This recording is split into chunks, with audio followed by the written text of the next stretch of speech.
বাদলত অনুসূচিত জাতিক উপেক্ষা কৰা অসম চৰকাৰ হুঁচিয়াৰ বাদলত অনুসূচিত জাতিক উপেক্ষা কৰা অসম চৰকাৰ বিত্তমন্ত্ৰী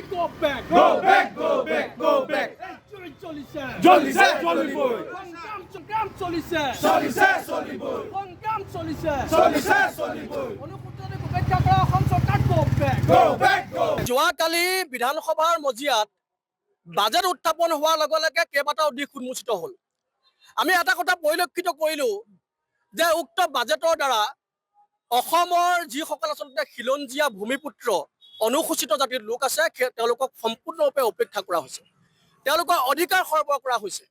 আমি দেখা পালোঁ যে বিভিন্ন জাতি জনগোষ্ঠীক সাঙুৰি লৈ পিনি এই বাজেটখন তৈয়াৰ কৰিছে ঠিকেই, কিন্তু সেইসমূহৰ মাজত কিন্তু অনুসূচিত জাতিটোক সম্পূৰ্ণৰূপে উপেক্ষা কৰা হৈছে বা অনুসূচিত জাতিটোৰ নামত এটা প্ৰকাণ্ড শূন্য এই বাজেটখনে দিছে। আমি লক্ষ্য কৰিছোঁ যে উক্ত বাজেটত অনুসূচিত জাতিৰ কাৰণে কোনো আৰ্থ সামাজিক উন্নয়নৰ ব্যৱস্থা নাই। আমি লক্ষ্য কৰিছোঁ যে অনুসূচিত জাতিৰ ছাত্ৰ সন্থাৰ যি দীৰ্ঘদিনীয়া দাবী আছিল, সতীয়াধিকাৰ নামত বিশ্ববিদ্যালয়, সতীয়াধিকাৰ সমন্বয় ক্ষেত্ৰ, আমাৰ ছাত্ৰ ছাত্ৰীসকলৰ ভৱিষ্যতৰ নিৰ্ণায়ক কিছুমান চিন্তা চৰ্চা, এইবিলাকৰ কোনো ধৰণৰ ব্যৱস্থা আচলতে এই বাজেটখনত কৰা হোৱা নাই। ইয়াৰ উপৰি আমি লক্ষ্য কৰিলোঁ যিসমূহ অধিকাৰ পূৰ্বতে আমাৰ আছিল, বিশেষকৈ আমি যদি চাওঁ অনুসূচিত জাতিৰ উপ পৰিকল্পনা আঁচনি, সেই আঁচনিসমূহেও কিন্তু এই বিষয়বস্তুবিলাকত বা এই বাজেটত স্থান নাপালে।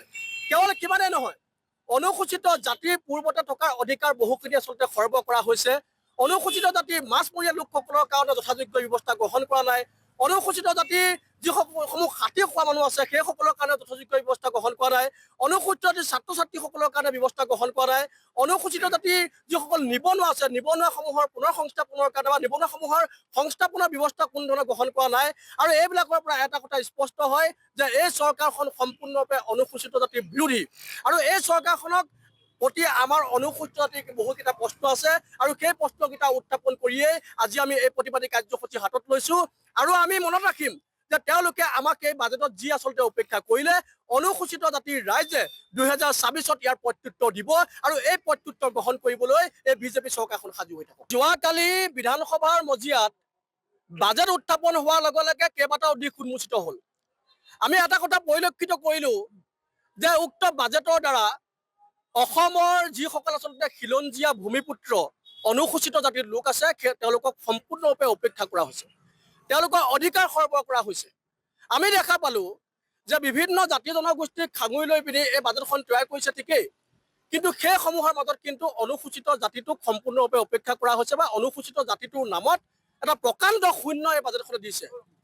আমি লক্ষ্য কৰিছোঁ যে উক্ত বাজেটত অনুসূচিত জাতিৰ কাৰণে কোনো যিকোনো খবৰৰ বাবে যোগাযোগ কৰক 7099017330 লগতে 7099017110 নম্বৰত।